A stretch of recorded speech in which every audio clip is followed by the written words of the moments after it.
जय हिंद my dear friends मो आंटी आपनको स्वागत करछि आपनको प्रिय channel no story no job को। तो फाइनली एसएससी जीडी रो जो 2024 एग्जाम देथिले ताकू नै कि बहुत बड़ खुशी खबर टे पळे आइछि। वैकेंसी टा इंक्रीज हे जायछि। बहुत बड़ गुड न्यूज। आगरो 26000 वैकेंसी थिला एबे देखि परथिबे जून 13 रे जोटा आइछि रिवाइज वैकेंसी जोटा आपनकर आइछि 2024 रो एसएससी जीडी को नै कि चलंतु मो पीडीएफ डाउनलोड करिक मो आपनको देखै दोछि। बहुत बड़ गुड न्यूज एटा माने पाखा पाखी देखि परथिबे पीडीएफ मो ऑलरेडी एटा डाउनलोड करथिली। वैकेंसी एबे हे जाइछि देखंतु केते 46617 माने आगुरु 26000 पाखा पाखी वैकेंसी थिला आ एबे 20000 वैकेंसी बढ़ी सारिछि। बहुत बड़ गुड न्यूज एटा देखि परथिबे आपण। बहुत बड़ गुड न्यूज कहले बहुत बड़ गुड न्यूज। जो माने भी एग्जाम देइथिलो कम मार्क भी रहुथिला लागि पड़ो फिजिकल पाई एबे आउ टाइम नाही आपनका पाखरे जेत्ते की हे पाउची बेस्ट लेवल रे प्रिपरेशन करि चलो। कट ऑफ वीडियो मु आ गुटे थर आनिबा को पड़िबो एबे आगुरु जोटा कहिथिलु सेटा 26000 वैकेंसी रे कोआ हेतिला किंतु एबे वैकेंसी बढ़ी सारिछि।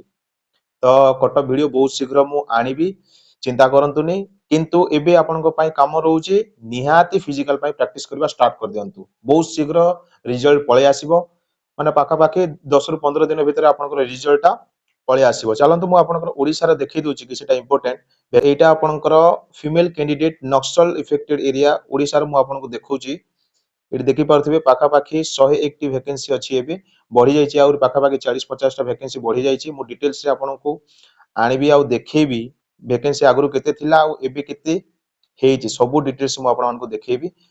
एटा जोटा कि आपनकर जनरल डिस्ट्रिक्ट आपनकर जो आसीबो फीमेल कैंडिडेट पई एटी देखि पारथिबे ओडिसा रो एटा। तो एट लाइन रे गुड जदी गले देखुची टोटल वैकेंसी बे जनरल डिस्ट्रिक्ट रो केते हे सारची जनरल डिस्ट्रिक्ट रो 85 देखि परथिबे जनरल डिस्ट्रिक्ट रो 85 एठी भी वैकेंसी ऑलरेडी बढ़ी सारची। तो मेल कैंडिडेट मानकर मु देखुची एबे मेल कैंडिडेट रो देखि परथिबे एटा नक्सल रो मेल कैंडिडेट देखंतु एबे हे जाईची एठी देखि परथिबे मेल ओडिसा रो नक्सल रो हे जाईची एबे 837 बहुत वैकेंसी बढ़ी सारची पाखा बाकी 200 300 वैकेंसी बढ़ीसी। एटा होची नक्सल इफेक्टेड डिस्ट्रिक्ट पाई आउ आपनकर जो रहूची ओडिसा पाई जोटा कि जनरल डिस्ट्रिक्ट पिलानक पाई एटा होची जनरल डिस्ट्रिक्ट पिलानक पाई। तो ए जो 27 रो कंटीन्यूअस गले बढ़ीची केते मु देखौची आपन मानकू ओडिसा 157 तो को एमिति जिबा ताहले 678 वैकेंसी अछि एबे बहुत वैकेंसी बढ़ी सारची। बिलीव करंतु जो माने प्रिपरेशन करू ना हो ना एबे लागी पड़ी जाओ। मार्क केते अछि कोन अछि सेटा भाबोनी जो कट ऑफ वीडियो मु कहितले ताटू 20 25 मार्क भी कम अछि ताले लागी पड़ो रनिंग पाई मु कट ऑफ वीडियो आ गुटे निहाती एबे आनिबी।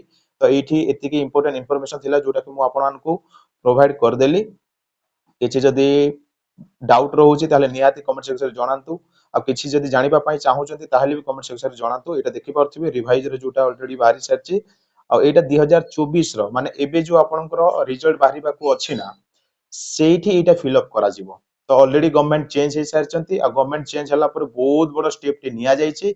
बहुत बड़ खुशी कथा कि गवर्नमेंट स्टूडेंट मानक पई किछि भाबी कि किछि डिसीजन निया हेची एटा फाइनली खुशी खबर पळे आइछि।